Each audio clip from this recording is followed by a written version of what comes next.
Y muy bien amigos, el día de hoy estamos con un nuevo video de One Piece. Como esta semana no tuvimos capítulo, aprovecharemos de seguir indagando en más detalles del manga.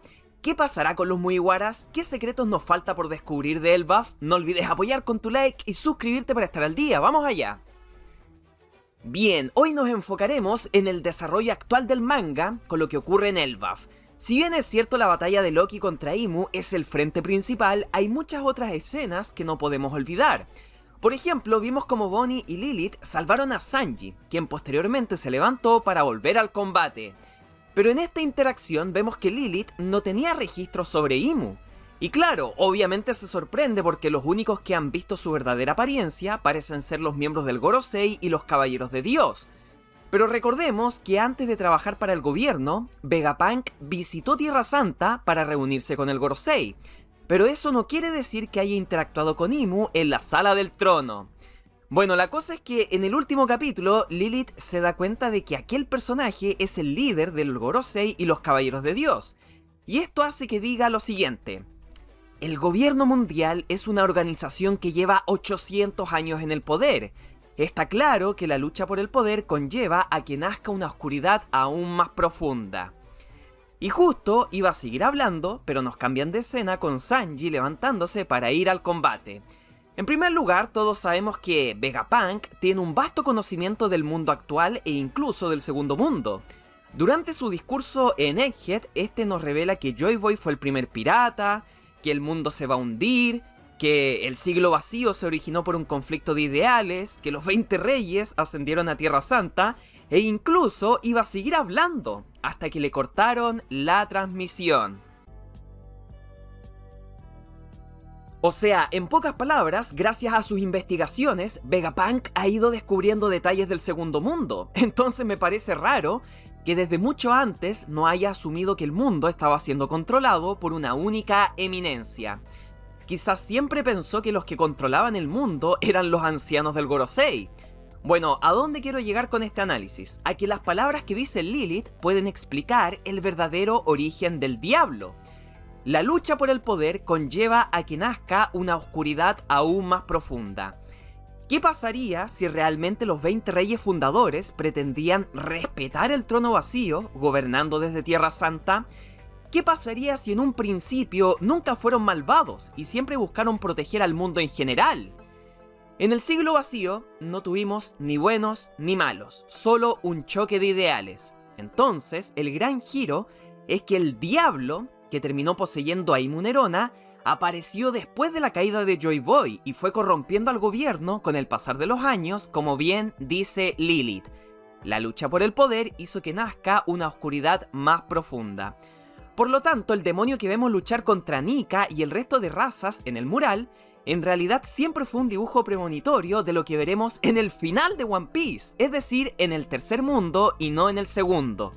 Pero bueno, solo es una de las tantas interpretaciones que le podríamos dar al Harley y al origen del diablo. Quizás realmente es el dios del bosque que ahí se menciona. Aunque a mí en lo personal me gustaría que fuera una entidad alejada de los dioses, que literalmente sea el diablo de este mundo que terminó apoderándose del rey Nerona. En fin, pasando a otro tema, Killingham invocó a Sasa, la diosa de la lluvia, que dicen es el mayor miedo de estos nobles. Tiene todo el sentido del mundo que esta gente le tenga miedo a la lluvia e inundaciones, no por nada viven en lo más alto del Red Line. Ya hablamos sobre quiénes pueden ser las versiones actuales de dicho dios en el tercer mundo, y es que todas las pistas apuntan a Dragón. Ese sería el giro más impactante que le podrían dar al personaje, e incluso en el video anterior teoricé sobre cómo obtuvo la fruta y la conexión con la madre de Luffy. Pero por otra parte, igual existe la posibilidad de que el usuario actual termine siendo Vivi, no solo por ser descendiente de Lily, un personaje importante del segundo mundo que pudo ser la antigua usuaria de esta fruta, sino que también por la razón por la cual Imu la está buscando. Si bien es cierto Vivi aparentemente no ha consumido ninguna fruta hasta ahora, quizás sea la clave para encontrar la ubicación de la fruta de Sasa en Arabasta. Si volvemos al pasado y recordamos dicho arco, veremos que la lluvia forma una parte muy importante en la simbología de ese país. El momento más impactante es cuando Vivi alza las manos pidiendo detener la guerra, mientras la lluvia comienza a caer. O sea, esa simple escena conecta con este dios. Pero si queremos buscar otra conexión más, entonces hay que ver lo que dice el Harley del Segundo Mundo. El dios del mar se enfureció con la guerra y la caída del sol. Esto nos demuestra que en esa era pudo haber sido dicho dios quien dio por finalizada la guerra del siglo vacío, al igual que Vivi lo hizo en Arabasta. Aunque bueno, igual es un poco rebuscado. Pero en conclusiones, las dos opciones más importantes para ser el o la Sasa del tercer mundo son Dragón o Vivi. ¿Tú tienes alguna otra opción? Bien, volviendo al conflicto de Elbaf, Sasa comenzó a inundar todo el pueblo mientras intenta llevarse a los niños. Zoro se topa cara a cara con Sanji, quien a toda velocidad va a dicho lugar. Ambos se dicen el uno al otro que hagan lo que tienen que hacer, por lo tanto es más que obvio que Zoro se enfrentará a Summers en la costa, mientras que Sanji lo hará contra Killingham para eliminar el MMA de Sasa. Como bien vimos, Sasa controla el agua, lo cual claramente deja en desventaja a los gigantes. Por lo tanto, la única solución es derrotar al Caballero de Dios para que su poder desaparezca. Pero mientras Sanji se encarga de eso, necesitamos a alguien que evite que Sasa se lleve a los niños. Entonces aquí les hago la pregunta: ¿qué personaje en Elbaf es capaz de controlar el agua y retener a Sasa? Pues nada más y nada menos que Jinbei. De todos los Mugiwaras, el Gyojin es el único que no ha hecho algo importante en este arco. O sea, ya lo vimos manejar el agua de Nami para apagar los incendios. Pero le hace falta hacer algo mucho más relevante. Entonces, esta es la oportunidad perfecta para que el cuarto, o quinto más fuerte de la tripulación, tenga un momento destacado utilizando el Gyojin Karate y su manejo con el agua para arrastrar a Sasa y evitar que se vaya. O incluso dividir su cuerpo para volverlo más pequeño. En fin, siendo Jinbei hay muchas posibilidades. Además, no olvidemos que este Sasa es simplemente un MMA. Si fuera el dios original, ahí sí que sería imposible hacer algo. Bueno, mientras Jinbei se encargaría de eso, Sanji iría a enfrentar a Killingham bufeado con el Omen. El Killingham normal era demasiado débil al punto de que Sanji lo derrotó de un golpe y lo separó en partes. Pero este nuevo Killingham, además de ser más resistente y con regeneración al instante, también podría llegar a manifestar algún miedo del mismo Sanji para debilitarlo. ¿A qué cosa le tiene miedo Sanji? Igual está difícil, o sea, ni siquiera le tuvo miedo a su padre o sus hermanos cuando los volvió a ver. Entonces, el mayor miedo de Sanji podrían ser los Okamas de Kamabaka, el mismo Ivankov. Nah, a ellos también los aceptó luego de estar 2 años entrenando. Pero bueno, no descarto que a Sanji le invoquen su mayor miedo para alargar esta pelea. Pero ya de lleno tenemos que ver si el Mugiwara usa un poder más allá del Ifrit Jumble para vencer a Killingham. Esta es la situación ideal para que despierte el Haki del Conquistador. Por algo, Oda mutió la viñeta donde este le pregunta a Gavan sobre si él también tendría ese poder, porque es la sorpresa que le depara al personaje aquí en Elbaf. La conquista viene de la voluntad inquebrantable del usuario. ¿Cuál es el sentimiento que mueve a Sanji, incluso arriesgando su propia vida? ¿Qué es lo que lo hace levantarse cada día ante la adversidad? Yo creo que todos lo tenemos claro: el amor. Ese siempre ha sido el motor del personaje, entonces es probable que al ver a los gigantes en peligro, o mejor dicho, a Nami, Robin o el resto de mujeres, será el punto crucial para su despertar. Me imagino una escena épica en la cual su pierna comienza a oscurecerse mientras relámpagos negros se generan a su alrededor. Ese sería su power-up definitivo más allá del Ifrit Jumble, aunque bueno, algunos también creen que Zoro o Sanji llegarán a ocupar el Omen más adelante, pero esa ya es otra historia.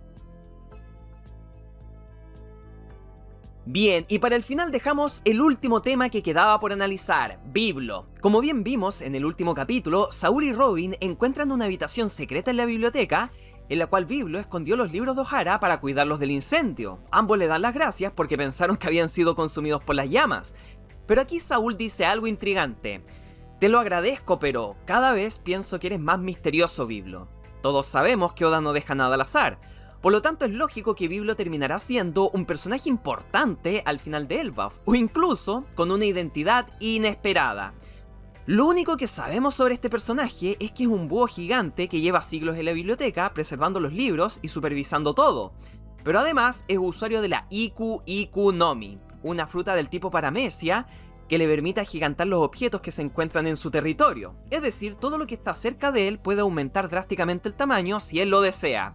Esto lo hace con los libros de los humanos para que los gigantes los puedan leer.